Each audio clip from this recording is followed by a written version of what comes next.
Hi Freya, how Owen? Hi. Congratulations. This movie is amazing and huge and everything else. I love it. Thank Thank you. you. Congratulations.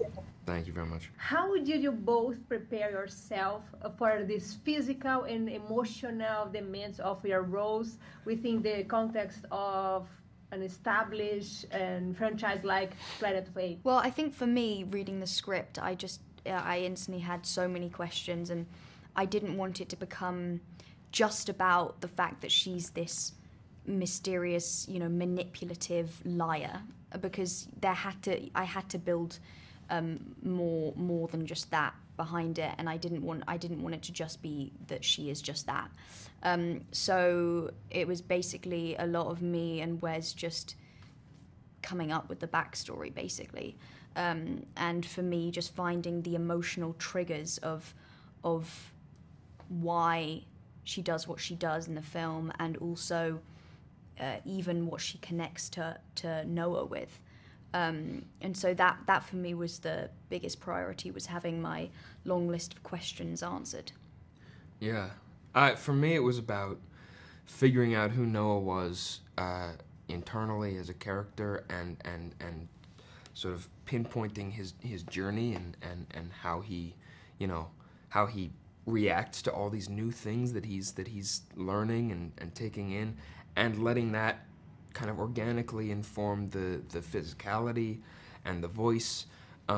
We all the ape actors went to 6 weeks of ape school with our movement coordinator Alain Gauthier, and he kind of led us through these wonderful exercises and improvisations to build the relationships that are on screen, and also learn how to move like apes, of course.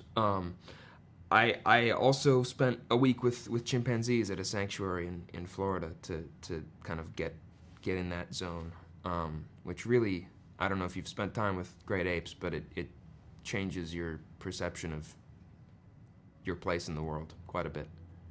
Wow, it's amazing. What Yeah. did you learn with them? Oh, everything. I mean, how they move, how the complexities of their social lives, of their the way they look at the world. I see them as people.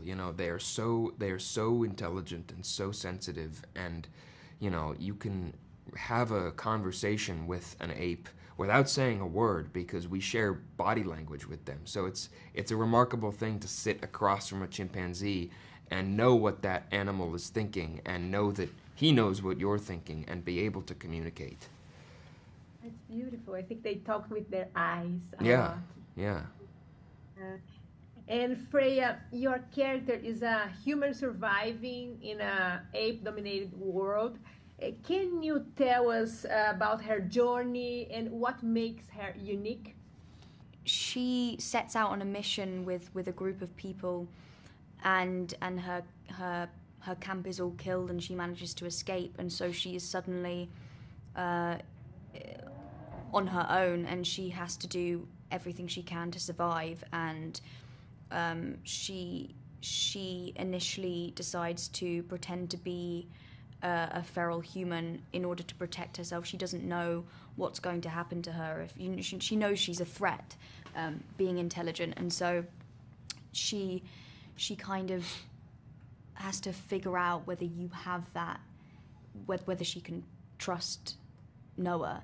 And she's kind of put in a position where she doesn't really have a choice, but once she's revealed her intelligence, she then basically is constantly trying to figure out how she can get her mission completed, with the help and backing of Noah, but she's along that journey surprised at how much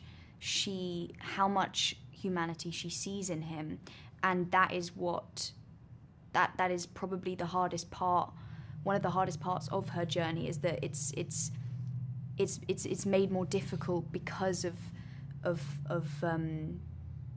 the fact that she can see more of herself in you than she ever imagined.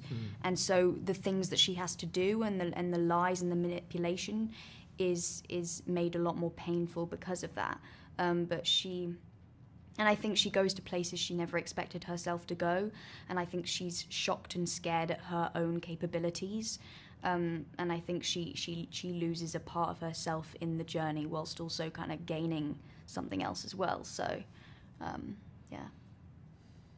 And for both of you, is there any specific scene or moment in the script that really made you think about the real world and the relationship between us and the animals? Well, I mean, there's this sort of fun reversal of you know, what I mean, of some people's sensitivities towards you know, the feelings of animals in the campfire scene between you and me and Raka, where, you know, Noah starts the film with this kind of aggressive you know, feeling towards May, which is that she's a pest. She's like, you know, basically like a wild animal who's just annoying, and he really dislikes her, and doesn't have very much empathy for her at all. And Raka kind of persuades him to take her feelings into account, even though she's just this like creature across the, you know, in the bushes, and is like, you know, Raka says they get cold, you know, have mercy. It's interesting because I feel like watching that, there's and this is kind of what May sees.